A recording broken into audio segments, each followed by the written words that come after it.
తూర్పు ఆసియాలో breaking news చూస్తున్నాం. ఇటు తూర్పు ఆసియాలో నార్త్ కొరియా విధ్వంసాన్ని సృష్టిస్తుంది. జపాన్ సముద్రంలోకి కిమ్ మిసైల్స్తో ప్రయోగాలు చేస్తున్నాడు.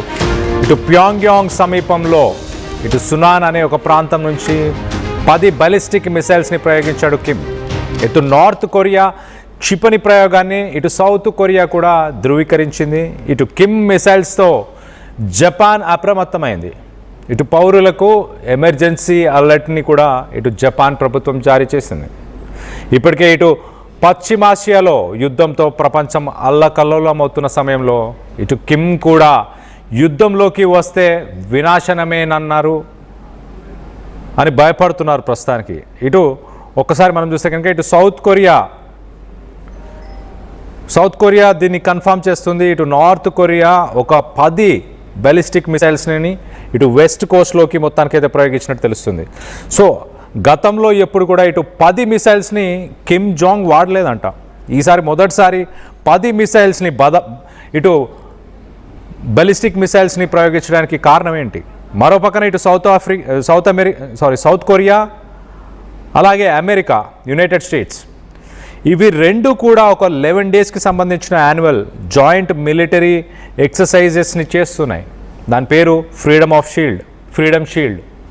ఈ ఫ్రీడమ్ షీల్డ్ ఎక్సర్సైజెస్ ఇటు సౌత్ కొరియా అలాగే అమెరికా ఇవి రెండు ప్రస్తుతానికి ఎక్సర్సైజెస్ ఆర్మీకి నేవీకి సంబంధించిన ఎక్సర్సైజెస్ చేస్తున్న సమయంలో ఇటు మిలిటరీ ఎక్సర్సైజెస్ అమెరికాకి తన బలాన్ని చూపించడానికి అమెరికా ముందు అలాగే సౌత్ కొరియాకి తన బలాన్ని ప్రదర్శించడానికి మొత్తానికైతే ఇటు కిమ్ జాంగ్ ఒక 10 బాలిస్టిక్ మిసైల్స్ని యూజ్ చేసినట్టు తెలుస్తుంది.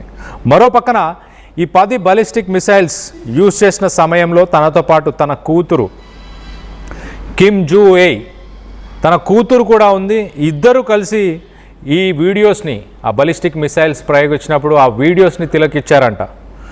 సో ఒక 5000 టన్ నావల్ డెస్ట్రాయర్ అంటే ఒక షిప్ నుంచి ఈ మిసైల్స్ని ప్రయోగించారు. దానికి సంబంధించిన విజువల్స్ని మనం చూస్తున్నాం. ఆ విజువల్స్ చూడొచ్చు. ఆ షిప్ నుంచి కంటిన్యూస్గా ఒకదాని తర్వాత ఒకటి 1, 2, 3 అలా మొత్తంగా ఒక 10 బాలిస్టిక్ మిసైల్స్ని ఒక్కసారిగా ప్రయోగించడంతో ఇటు పక్కనే ఉన్న జపాన్ అలాగే పక్కనే ఉన్న సౌత్ కొరియా ఈ రెండు కూడా కొంత భయభ్రాంతులకు గురయ్యారు. అక్కడ ప్రజలు భయభ్రాంతులకు గురయ్యారు. అలాగే అక్కడ ప్రభుత్వాలు కూడా ప్రజలకు హెచ్చరికలను జారీ చేశాయి. మిసైల్స్ లాంచ్ అవుతున్నాయి కాబట్టి జపాన్లో మనందరికీ తెలుసు గతంలో జరిగిన న్యూక్లియర్ అటాక్స్ వల్ల అక్కడ nuclear facilities under ground tunnels. So Japan రెగ్యులర్గా ఇలాంటి మిసైల్స్కి సంబంధించి డ్రిల్స్ని కండక్ట్ చేస్తుంటుంది. సునామీ వచ్చినా కానీ ఇలాంటి మిసైల్స్ వస్తున్నాయంటే ఇటు చిన్నపిల్లల నుంచి పెద్దవారి దాకా ఇటు హాస్పిటల్స్, స్కూల్స్ అలాగే ప్రతి ఇంటికి సంబంధించి కూడా కొన్ని డ్రిల్స్ని పాటిస్తుంటారు. ఆ సైరన్స్ వచ్చినప్పుడు వాళ్ళందరూ కూడా సేఫ్టీ బంకర్స్కి వెళ్ళి వాళ్ళందరూ వాళ్ళ ప్రాణాలను కాపాడుకునే ప్రయత్నం చేస్తారు. సో మొత్తం మీద ఇటు కిమ్ జాంగ్ మరి అమెరికాకి వార్నింగ్ ఇవ్వడానికి 10 బాలిస్టిక్ మిసైల్స్ని యూజ్ చేశాడా? సౌత్ కొరియా అమెరికా రెండు మిలిటరీ ఎక్సర్సైజెస్ చేసే టైంలోనే ఇలాంటి ఒక ఎక్స్పెరిమెంట్ ఇలాంటి ఒక న్యూక్లియర్ టెస్ట్ బాలిస్టిక్ మిసైల్స్కి సంబంధించిన టెస్టులు చేయడంపై మొత్తానికైతే కొంత ఉత్కంఠం నెలకొంది.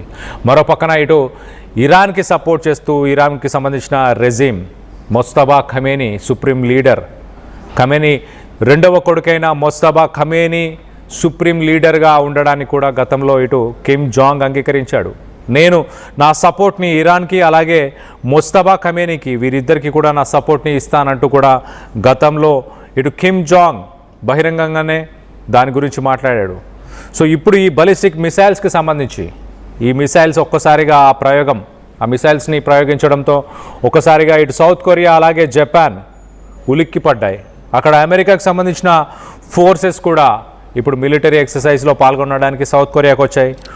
అవి కూడా కొంత అప్రమత్తమైనట్టు తెలుస్తుంది. మరి రానున్న రోజుల్లో ఇటు ఇరాన్, ఇజ్రాయెల్, అమెరికాకు సంబంధించిన యుద్ధానికి కిమ్ జాంగ్ ఏమన్నా పార్టిసిపేట్ చేసే అవకాశం ఉందా?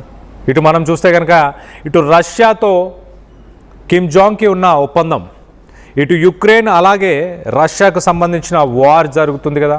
ఆ వార్లో ప్రస్తుతానికి రష్యాని సపోర్ట్ చేస్తూ ఇటు నార్త్ కొరియాకు సంబంధించిన సోల్జర్స్ ఆర్మీ నార్త్ కొరియాకు సంబంధించిన ఆర్మీని ప్రస్తుతానికి కిమ్ జాంగ్ రష్యా కోసం యుక్రెయిన్ యుద్ధంలో పోరాడడానికి, యుక్రెయిన్ యుద్ధంలో పార్టిసిపేట్ చేసి ఫైట్ చేయడానికి, రష్యా తరఫున ఫైట్ చేయడానికి కిమ్ జాంగ్ ఆర్మీని పంపించాడు.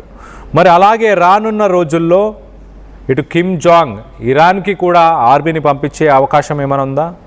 ఇటు బలిస్టిక్ మిసైల్స్ని యూజ్ చేస్తున్నాడు. ఆ బలిస్టిక్ మిసైల్స్ వాటిని కూడా ఇటు ఇరాన్కి ఏమైనా సప్లై చేసే అవకాశం ఉందా అన్న కోణంలో ప్రస్తుతానికి ఇటు ఆలోచనలో పడింది సౌత్ కొరియా, అలాగే at the same time Japan, అలాగే అమెరికా. కిమ్ జాంగ్ ఏది చేసినా భయభ్రాంతులకు ప్రజలు గురవలసిందే. ఖచ్చితంగా one of the poorest countries in the world అని చెప్పుకోవచ్చు నార్త్ కొరియా. అలాంటి నార్త్ కొరియాకు సంబంధించిన ఇటు బెలిస్టిక్ మిసైల్స్, అలాగే నావల్ షిప్స్, ఇవన్నీ కూడా ప్రస్తుతానికి రష్యాతో ఒక ఒప్పందం చేసుకుంది నార్త్ కొరియా.